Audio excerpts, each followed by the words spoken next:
but now I am delighted to turn it over to Megan. Okay, so thank you, Dr. Piquesa, for the introduction, and thank you, Dr. Sidwell, for that really informative talk. I'll be continuing the discussion on strategies to reduce disparities in TBI. But before I dive into the aggregate data, I want to share some of the patient stories that have really inspired my work in this area over the years. As a social worker and researcher working with patients with TBI since 2006, I've really seen the human impacts of discrimination and systemic inequity, both the resilience and the suffering. And these stories really do ground the work that I do. So this first quote is from a study we did to understand the critical care experiences of caregivers of children with severe TBI. And this quote is from a Spanish-speaking family who was asked to consent to an incorrect surgical procedure on their child's leg. And they were concerned because they hadn't been previously told about a leg injury. So instead of dialogue and explanation about the procedure and the potential error, the family had to investigate the error on their own. So the parent said, so we walked into the room, we were asking our daughter, can you please move your leg, lift them up, move them, just to make sure there was no problem with her legs. I would have liked somebody to go and apologize and explain it a little bit more. But the way I see it is that the doctors are just there to do what they're supposed to do. They're just there to go do surgeries, not for anything else. So contrast the experience of that Spanish-speaking family and the potential harm to the child with the experience of an English-speaking white parent who was treated at the same hospital. This parent said, I wouldn't change a thing. They communicated with me very openly, very honestly. The doctors comforted me, and I could feel the sympathy and the empathy from them throughout the whole experience. It was educational as well. They didn't just say, this is what we're gonna do. They explained why. They explained the pros and cons. They explained what the outcome could be, would be, or should be. And they just kept me informed every step of the way. This next quote is from an ongoing study led by a doctoral candidate that I work with, Vern Harner. This study is exploring experiences of transgender, non-binary folks in healthcare and in the trauma context. This quote speaks to the impact of cisnormativity in healthcare, which is the assumption that being cisgender and aligning to the subsequent norms is the default and superior way of being. This person shared, I think that healthcare is a really vulnerable setting, and it's a situation that I think shouldn't be harder than it has to be because there is so much vulnerability already involved in it. And I just feel like it would be nice for the next generation of trans people to have doctors that were able to provide care for them in the way they needed. I know that the discrepancies and assumptions about identity played into some of my care, not being as useful to me as it could have been.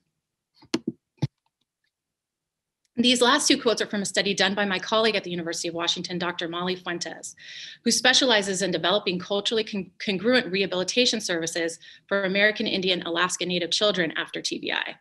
The first quote highlights the discrimination faced by American Indian Alaska Native persons. This parent shared, the doctor made me feel like she didn't care, maybe because my child wasn't white. That's how they treat all the Native people, because a lot of people told me similar stories. And the second quote highlights the resilience and need for adaptation of Western rehabilitation services to meet the patient's cultural needs and make services relevant to them. This parent shared, the equipment isn't really designed for anything other than going on completely paved roads or the mall. Because of that, in therapy, we are always working on her ability to use the forearm crutches over bumps and lumps, like she would be walking on the rough terrain where the family picks berries. So now, with those individual experiences in mind, I'll move into discussing what is known about the causes and disparities in TBI, as well as gaps and critical areas for future research. And then, of course, most importantly, how disparities can be reduced.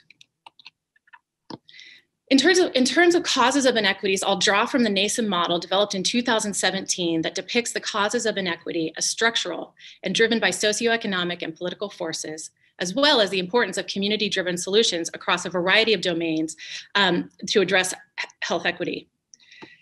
This model is rooted in an understanding that health equity arises from two overarching forces. First, the interpersonal and systemic mechanisms that organize the distribution of power and resources differentially by individual and group identity. And second, unequal allocation of power and resources, which we see manifested in unequal social, economic, and environmental conditions, or what we call the social determinants of health.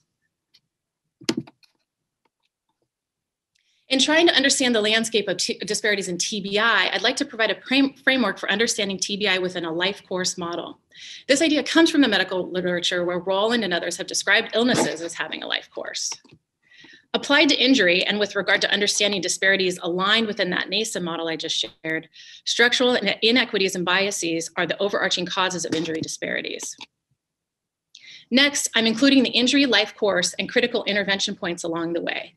These include pre-injury risk and resilience, the injury itself, pre-hospital care, emergency department and acute care, discharge planning and rehabilitation, social and cultural reintegration, and ongoing social, cultural, educational, and health services, all of which impact outcomes across the life course. What I want to highlight here is the importance of a focus on ongoing service needs, as well as ongoing growth and changes even years after TBI. This is a concept that has been discussed by our patient and family stakeholders for years. And this morning we heard from our panelists also about this need for really balancing the hope and the need for ongoing services over time. And as we are learning more about the long-term impacts of TBI, we're gaining more empirical evidence to also support this life course model. The other thing to note is that the course of the injury itself is happening in parallel to the individual's life course and the family life course. And I'm using the term family broadly here to mean chosen family or biological family. The stage of a person's individual and family life course impacts the injury course and vice versa. And all of these intersections impact outcomes over time. Finally, I'm including the key areas of known disparities across the life course of an injury. These are also critical intervention points and potential foci for intervention. Pre-injury risk and resilience factors are obviously important and contributory to outcomes, but it's not the focus of this committee's work. And Dr. Sidwell has already shared great information about disparities in information in pre-hospital care and what we need to know regarding that. So I will focus on emergency department and acute care, where disparities have been noted in triage times, communication or language access, diagnostics, for instance, obtaining a CT scan, surgical care and procedures, whether certain procedures are performed and whether they're insured, and pain management. That is believing and responding to patient pain reports. For discharge and rehabilitation, some of my own work has shown disparities by race and discharge location, and poor referral and limited availability and access to rehabilitation services for racial and ethnic minorities and those whose primary language is not English. And as mentioned earlier, Dr. Molly Fuentes' work has also described the lack of culturally resonant services for American Indian Alaska Native patients. I've included the reference here to our recent scoping review led by UW doctoral student Kelsey Conrick, where you can find citations for the hundreds of articles that we've reviewed to build this model. Next is a figure representing the number of studies by group in injury research on discrimination and structural inequities. So what you can see here is that there is the most research on the impacts of structural inequities by race and ethnicity, and many fewer studies amongst other groups. So we still need to learn about the care and needs of many of the communities that we serve. Next, I want to share some of the critical gaps that have been identified as contributory to these disparities. And it was very interesting listening to the panel earlier because a lot of what you all shared is going to be highlighted here in the slide. So thank you for sharing your experiences. And I think those are common experiences across, unfortunately, across many groups and across the country. First is data limitations. We have limited inclusive demographic data at the local and national level to understand the needs of many communities that we serve. As you saw from the previous slide, there were many studies identified in our scoping review that included race ethnicity. However, many of these either used a racial binary, such as white and other, or excluded people who were not white or Black. This leads to erasure and marginalization of communities who are left out. As you all know, we also do not collect functional outcomes in a systematic way, long-term. Next, we have uncoordinated systems of care where patients are left to navigate limited and specialized services that are confusing, difficult to find, and often do not communicate with each other, as was shared earlier by our panelists. This can lead to gaps in care and poor care. In addition, policies and payment structures are misaligned with the life course service needs. TBI is not considered a chronic condition, so patients and families are left to fight for the needed services, again, as we heard from the patient experiences this morning. And for those with public insurance, reimbursement rates are low, so many providers do not accept the insurance and will not provide services to those patients. While many disparities have been identified, we have limited systematic, evidence-based, culturally resonant, and patient-centered interventions. We also need system-level effective provider training, not individual provider training, but system-level training kind of embedded in our care systems. And finally, there is a lack of available TBI-informed services and providers in the community for patients to rehabilitate. So in terms of patient and community-driven solutions at the system level, I'm going to just share some examples from our work throughout this, and the first one starting with targeting data limitations. This is an ongoing study where we're assessing community stakeholder preferences for inclusion of demographic, or what we are calling health equity, variables in our trauma data systems. We're also testing an automated system of outreach to collect long-term functional outcomes.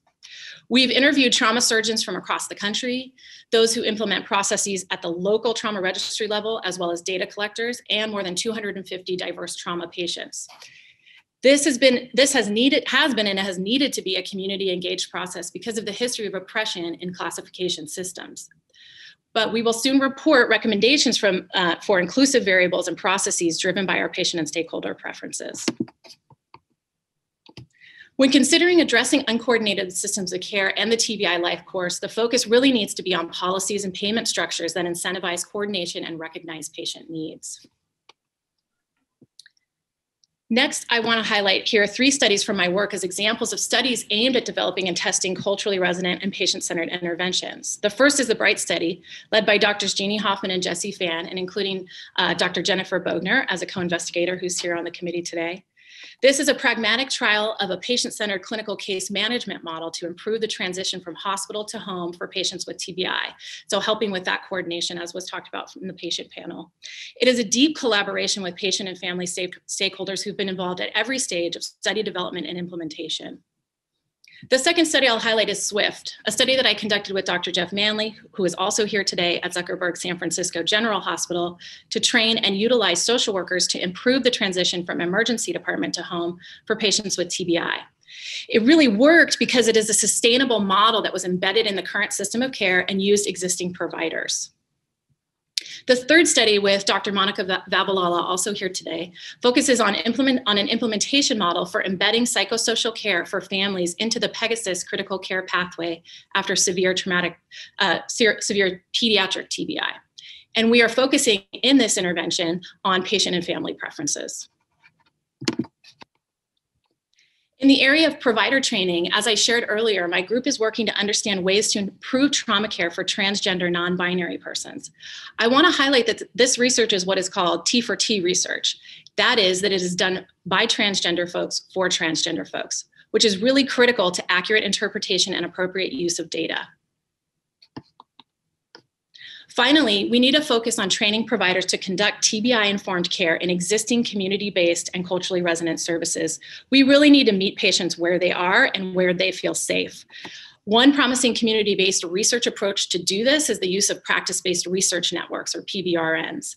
This is a method for decreasing the time between developing evidence for an intervention and implementation into practice, which, as many of you know, can be many years for lots of interventions. I have one listed here that I'm a part of, the Northwest Behavioral Health Research Alliance, that is led by community providers and patients or clients. They decide the research questions, and I and another researcher provide consultation. It's really driven by the community providers and patients. Since providers, administrators, and patients are all at the table from the beginning, implementation of findings is much quicker at the local level. And I'll leave you with this final model. At the Harborview Injury Prevention and Research Center, we started the Injury-Related Health Equity Across the Lifespan, or IHEAL program, in 2017. Our work is really guided by the NASEM model, which we applied to injury in this preliminary model depicted here. This model and our IHEAL research agenda was developed via a multi-stage community-engaged process that included symposiums, work groups, and a national Delphi process with our community members and stakeholders. The top half of the wheel is derived directly from the NASEM model, with a few examples of structural inequities and biases in opportunity, community, and privilege that drive injury inequities.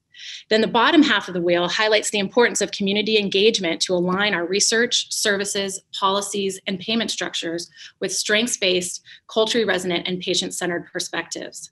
It provides some examples of the kinds of research, service, and policies that might achieve this goal. Throughout the talk, I shared some specific examples from my work of multi-center collaboration and patient-centered research that really is built on sustained partnerships that we have built over time. And we are really striving to inform culturally resonant services and policies, but there is much work to be done. And thank you to the committee for the invitation to speak to you today. And I look forward to talking with you more.